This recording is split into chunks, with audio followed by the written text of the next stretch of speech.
Darkcast Network. Out of the shadows comes the best of indie podcasts. Tonight's episode, we'll hear two true crime stories that happened in the month of December. One involving ghosts that led laws to be changed in Great Britain, while another during a Hollywood production that dealt with a local urban legend. I'd like to thank our Patreon Tiger Eye for the submission of the ghost story we're going to hear tonight. And if you'd like to submit an idea, drop me a line in the comments, but you can also join and subscribe on both Buzzsprout and Patreon. There I have different tiers, at which point you can offer to create an episode, just like today, as well as other perks for being a patron.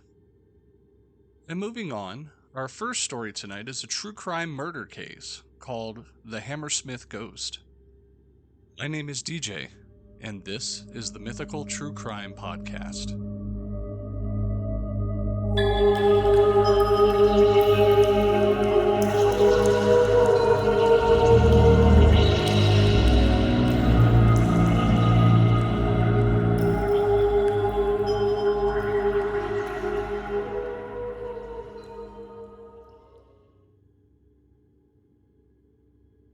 Now, as I mentioned at the top of the show, the Hammersmith ghost murder case of 1804 did set special legal precedent in the UK regarding self-defense, that someone could be held liable for their actions even if they were the consequence of a mistaken belief.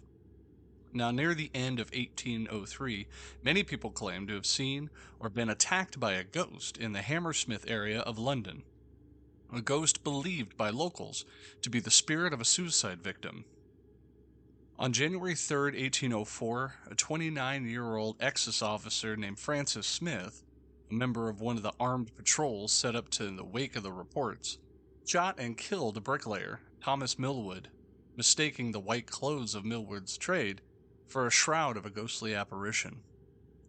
Now, Smith was found guilty of murder and sentenced to death, later commuted to 1 year of hard labor.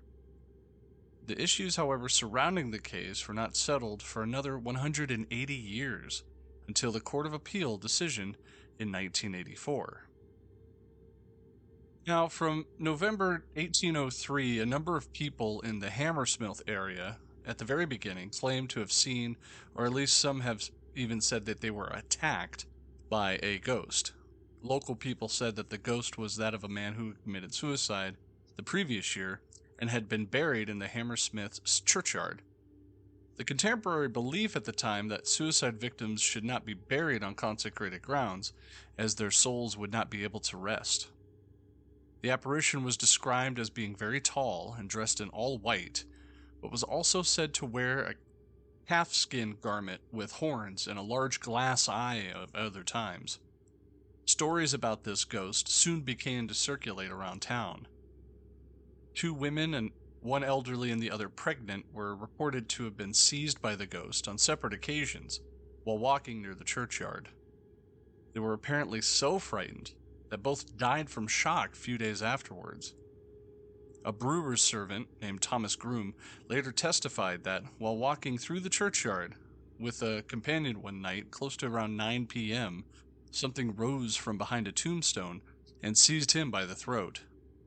Hearing the scuffle, his companion turned around, at which point the ghost gave a twist around, and he saw nothing. Gave it a bit of push out of my fist and felt something soft like a great coat. On December 29th, William Girdler, a night watchman, saw the ghost while in Beaver Lane and gave chase. The apparition threw off a shroud and was managed to escape. With London not having an organized police force at the time, and as, quote, many people were very much frightened, end quote, according to Girdler, several citizens formed armed patrols in the hope of apprehending this ghost. Now this leads up to the murder. At the corner of Beaver Lane, making his rounds at around 10:30 on the night of January 3rd, 1804, Girdler met with an armed citizens patrolling the area, one including a 29-year-old Excess officer named Francis Smith. Now, he was armed with a shotgun. Smith told Girdler that he was out to look for the supposed ghost. Girdler agreed that he would join Smith if he had called after he had called about an hour, about 11 p.m., and that they would, quote, take the ghost if possible. They went their separate ways. Just after 11 p.m., Smith encountered Thomas Millwood, a bricklayer who was wearing a normal white clothing for his trade, linen trousers entirely white, washed very clean, and a waistcoat of flannel, apparently new, very white, like an apron, which he wore around him. Millwood had been heading home to visit his parents and sister, who lived in Black Lion Lane. According to Anne Millwood, the bricklayer's sister, immediately after seeing her brother off, she heard Smith challenge him, saying, quote, "Damn you! Who are you, and what are you? Damn you, I'll shoot you!" After Smith shot him in the left of the lower jaw, killed him instantly.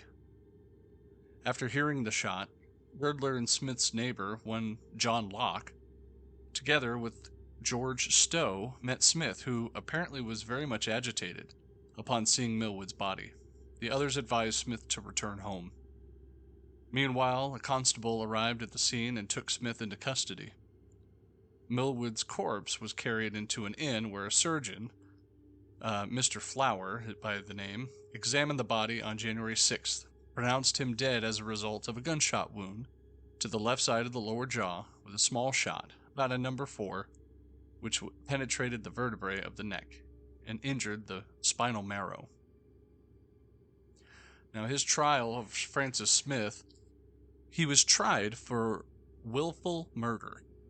The deceased's wife, Mrs. Fulbrook, stated that she had warned him to cover his white clothing with his greatcoat, as he was already been mistaken for the ghost on a previous occasion. This is Mrs. Fulbrook's testimony at the Old Bailey trial. Quote, "On Saturday evening, he and I were at home, where he lived with me.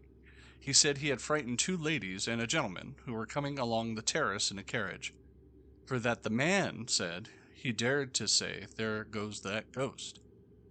That he said that there was no more ghost than he was, and he asked him, using a bad word, did not want to punch him of the head. I begged of him to change his dress. Thomas says, there is a piece of work about the ghost, and your clothes look white. Pray do you put on your great coat, that you may not run into any danger." End quote. Millwood's sister testified that although Smith had called her brother to stop or he would shoot, Smith fired the gun almost immediately. Despite the number of declarations, Smith's good character, the Chief Judge, Lord Chief Byron, Sir Archibald MacDonald, advised the jury that malice was not required for the murder, merely the intent to kill. In fact, his exact words were, quote, "I should betray my duty and injure the public security if I did not persist in asserting that this is a clear case of murder. If the facts be proved to your satisfaction, all killing, whatever amounts to murder, unless justified by law or in self-defense, in cases of some involuntary acts or some sufficiently violent provocation, it becomes manslaughter. Not one of these circumstances occurred here." And after this quick message, we'll be right back. Hello there, listeners. Whether you're new or you've been with me from the start, a great way to catch up and dive deeper into the world of mythical true crime is to check out my earlier shows.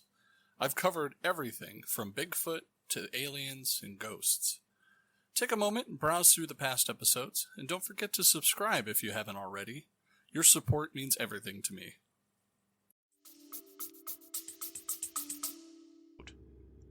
The Lord Chief Baron observed that Smith had neither acted in self-defense nor shot Millwood by accident.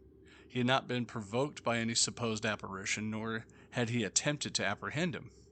Millwood had not committed any offense to justify being shot, and even if the supposed ghost had been shot, it would not have been applicable, as frightening people while pretending to be a ghost was not a serious felony, but a far less serious misdemeanor, meriting only a small fine.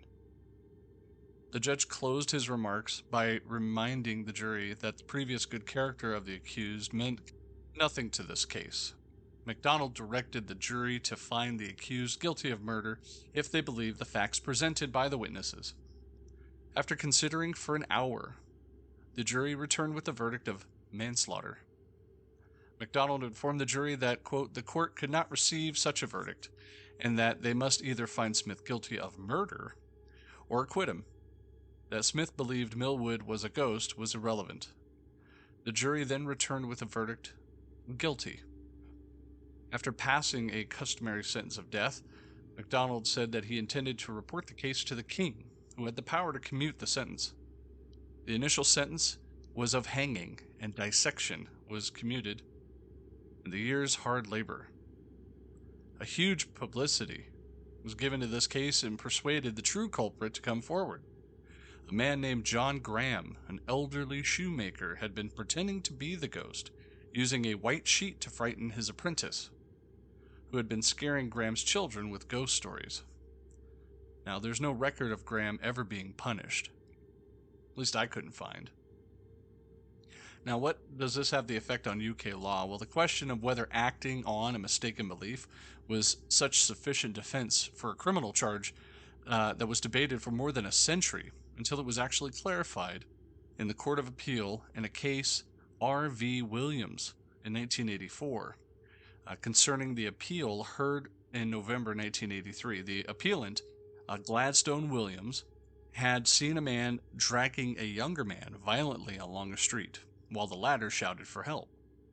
Mistakenly believing that the assault was taking place, Williams actually intervened and injured the apparent assailant, who was actually attempting to apprehend a suspected thief. Williams was subsequently convicted of assaulting, occasioning actual bodily harm. Now, at the appeals, Lord Chief Justice Lane referred to this historical debate, saying, quote, the case raised issues of law which had been subject to debate for more years than anyone likes to think about, and as such, subject of more learned academic articles than one would care to read in the evening. He went on to clarify the problematic issue, saying, quote, in case of self-defense, where self-defense or prevention of crime is concerned, if the jury came to the conclusion that the defendant believed or may have believed that he was being attacked or that a crime was being committed, and that force was necessary to protect himself or to prevent that crime, well, then the prosecution may not have proved their case. If, however, the defendant's alleged belief was mistaken, and if the mistake was an unreasonable one, that may be peaceful reasoning for coming to the conclusion that the belief was not honestly held and would be rejected.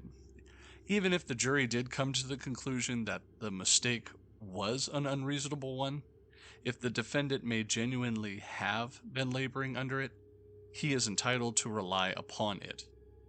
End quote. Now, this appeal was allowed, and the conviction was quashed.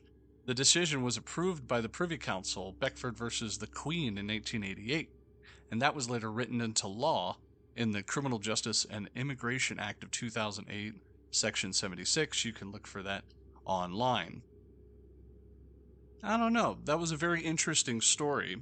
How you would have handled something like that if you witnessed a supposed ghost in an area that had been attacking people? Would you have started blasting, or would you have actually stopped and asked a question or two to identify this supposed ghost, or whatever it may be?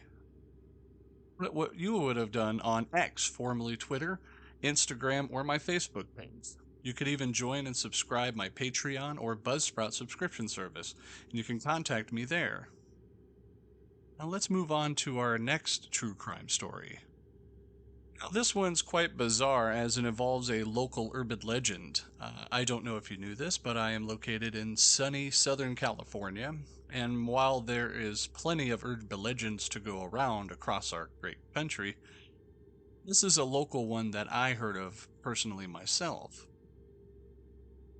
Now, the story goes that there is a wax museum located in Los Angeles that you can visit, and inside you would see not just, stuffed people and animals and things of that sort and wax figures.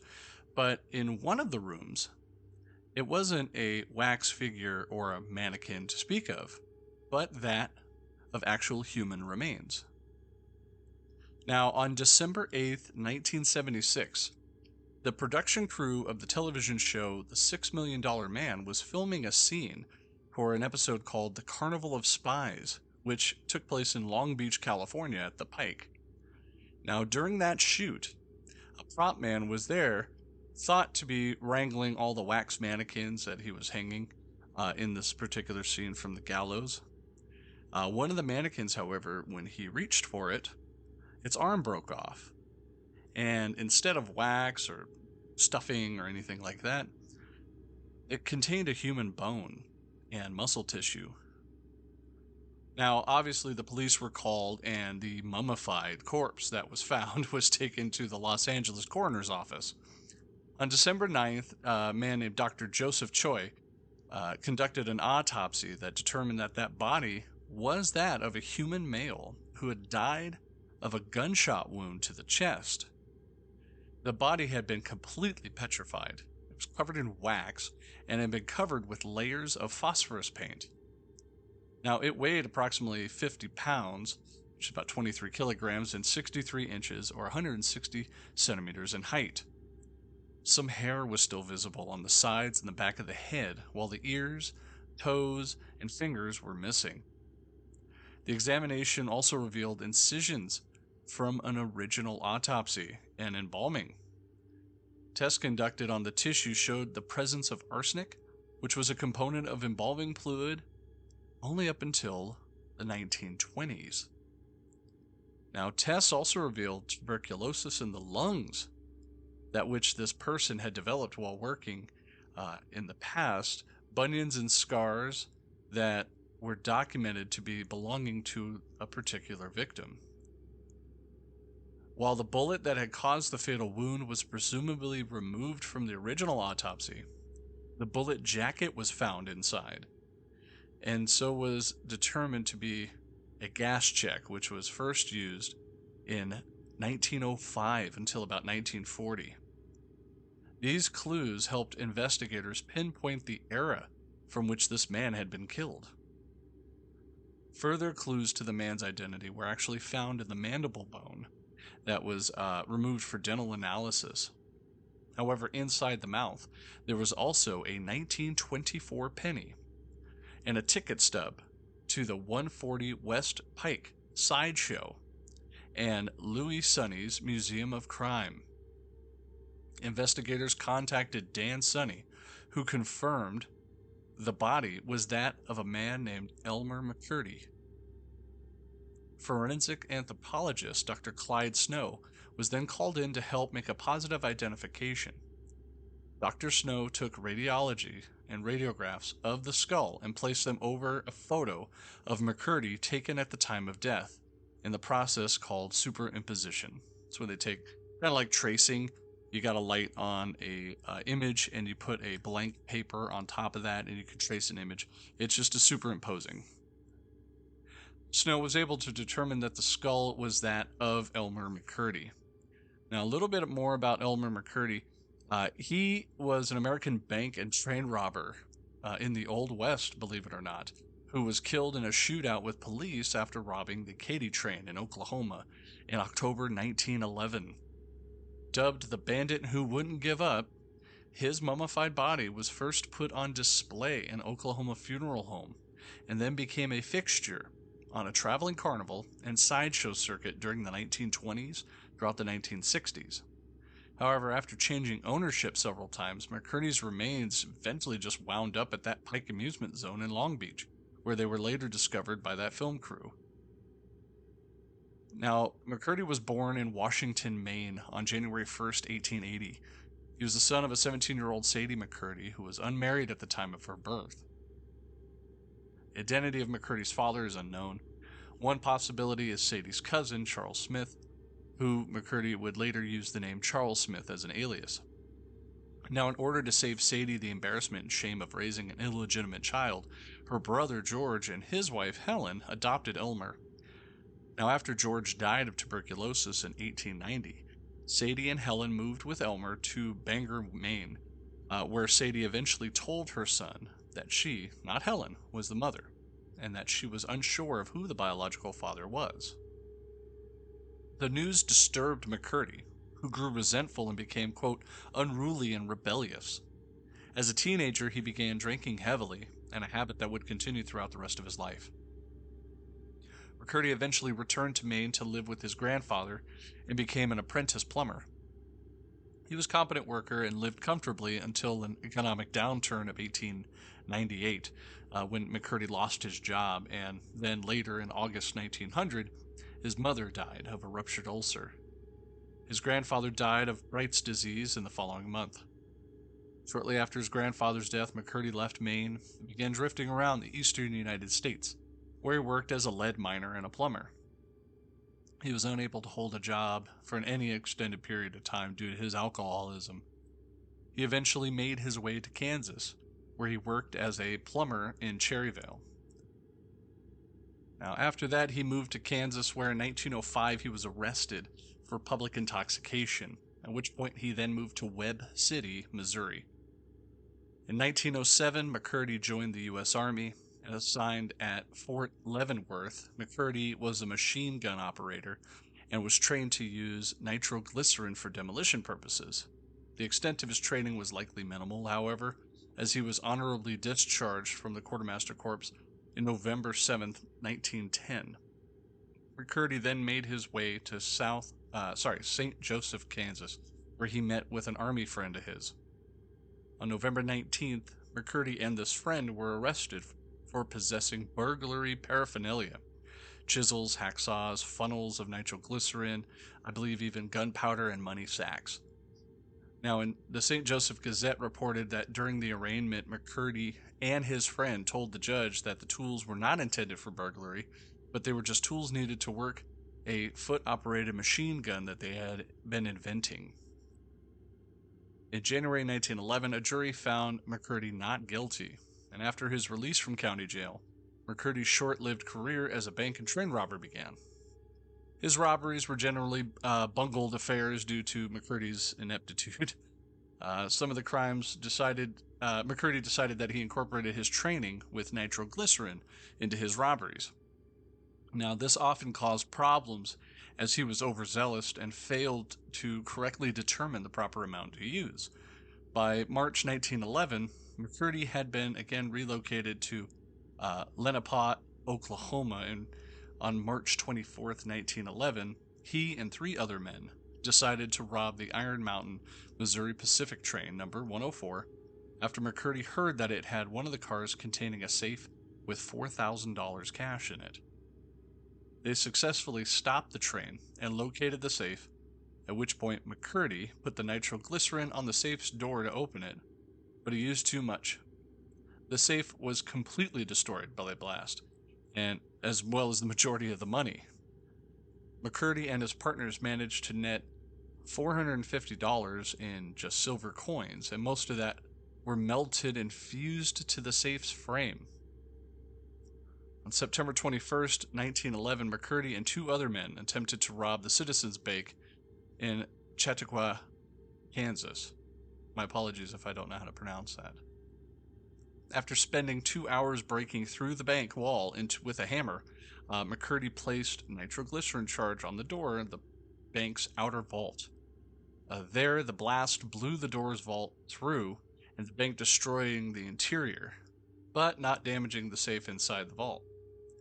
McCurdy then tried to blow the safe door open with nitroglycerin, but the charge failed to ignite. After the lookout men got scared and ran off, McCurdy and his accomplice stole about $150 worth of coins that were in a tray outside the safe, and they fled. Later that night, men hoped that, they hopped on a train, at which point they hoped it would take them to the Kansas border. They split up with McCurdy, and he made his way to a ranch with a friend, Charles Rivard, near Bartlesville, Oklahoma. He stayed there in a hay shed on the property for the next few weeks, drank heavily. Now, this is where it gets to his death. McCurdy's final robbery took place on October 4th, 1911. near Okesa, Oklahoma. It involved McCurdy and two accomplices that planned to rob the Katy train after hearing that it contained $400,000 in cash that was intended for a royalty payment to the Osage Nation. However, McCurdy and the men mistakenly stopped a passenger train instead. Now, the men were only able to steal about $46 from the mail clerk, two demijohns of whiskey, a revolver, a coat, and a train conductor's watch. A newspaper account of the robbery later called it one of the smallest in history of train robbery due to the minimal amount of money that was stolen. Now, McCurdy was disappointed by the haul and returned to Rivard's ranch on October 6th, where he began drinking those demijohns of whiskey that he had stolen. Now, by this time, McCurdy was ill with tuberculosis, which he had developed from working in the mines. He also had a mild case of pneumonia and trichinosis. McCurdy stayed up drinking with some of the ranch hands before going to sleep in a hayloft the following morning. Now, unbeknownst to McCurdy, he had been implicated in the robbery, and $2,000 reward was placed on his head for capture. In the early morning hours of October 7th, a posse of 3 deputy sheriffs, brothers Bob and Stringer Fenton and Dick Wallace, tracked McCurdy to the hay shed using bloodhounds. They surrounded the hay shed and waited for daylight.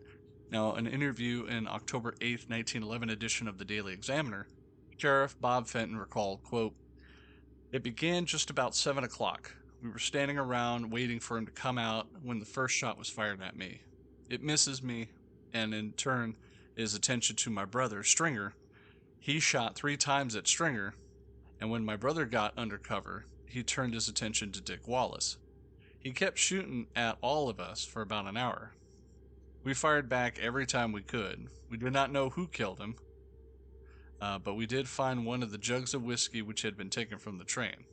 It was about empty, so he was pretty drunk when he rode up to the ranch last night."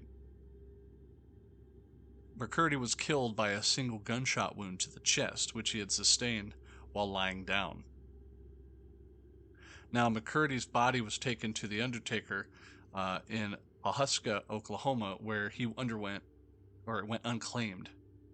Joseph J. Johnson, the owner, an undertaker, embalmed the body with arsenic-based preservative typically used in the embalming at that era to preserve the body for a long period when no next of kin was known. He then shaved his face, dressed his body in a suit, and stored him in the back of the funeral home. As McCurdy laid unclaimed, Johnson refused to bury or release the body until he was paid for his services. Johnson then decided to exhibit McCurdy to make money. He dressed the corpse in street clothes, placed a rifle in his hands, and stood him up on the corner of the funeral home. For a nickel, Johnson allowed visitors to, quote, "see the bandit who wouldn't give up." At various times, McCurdy was also called the Mystery Man with many aliases, the Oklahoma Outlaw, and the Embalmed Bandit. The Bandit, which became popular attraction at the funeral home, drove attention of carnival promoters, at which point Johnson received numerous offers to sell McCurdy's corpse, but he refused, until October 6, 1916, when a man came calling, naming himself Aver, contacted Joseph Johnson, claiming to be Elmer McCurdy's long-lost brother from California. Aver had already contacted the Osage County, Oklahoma sheriff and a local attorney to get permission to take custody of the body and ship it to San Francisco for a proper burial. Now, the following day, Aver arrived at the Johnson funeral home with another man calling himself Wayne, who also claimed to be McCurdy's brother. Now, Johnson released the body to the men, who then put it on a train straight to San Francisco, and it was instead shipped to Arkansas City, Kansas. The men claimed to be McCurdy's long-lost brothers were in fact James and Charles Patterson. James Patterson was the owner of the Great Patterson Carnival Show, a traveling carnival. After learning of the body and ordered to feature it in Patterson's carnival, McCurdy's corpse would be then featured in Patterson's traveling carnival as, quote, "the outlaw who'd never been captured alive," until 1922, when Patterson sold his operation to Louis Sonny. Louis Sonny used McCurdy's corpse in his traveling museum of crime. which featured wax replicas of famous outlaws such as Bill Doolin and Jesse James.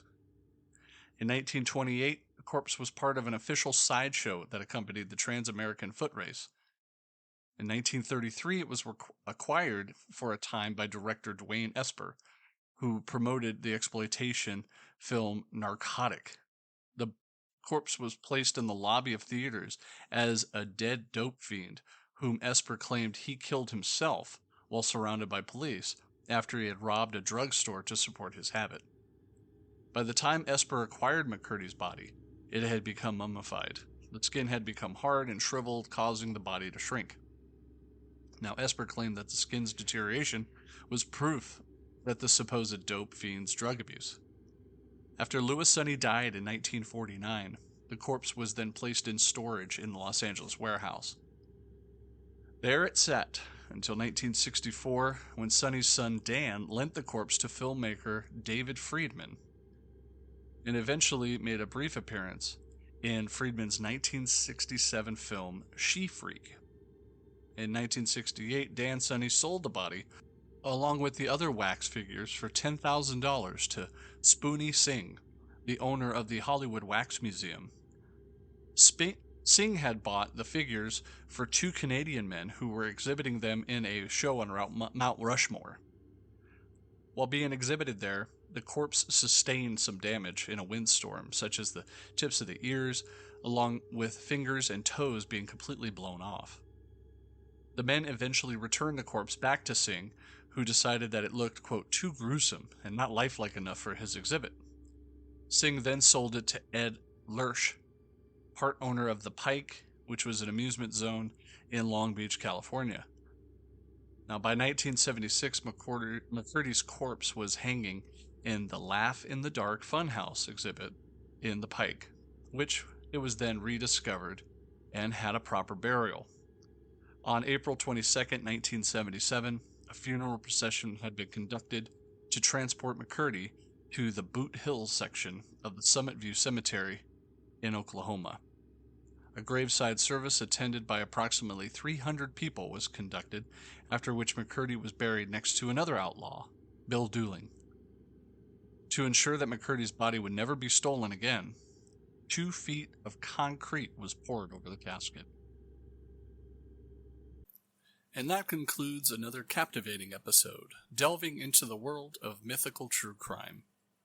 I appreciate you joining me tonight as we listen to the facts from these true crime tales. Stay tuned for our next episode, where we'll uncover even more mysteries. Until then, thank you for listening to tonight's episode. Good night.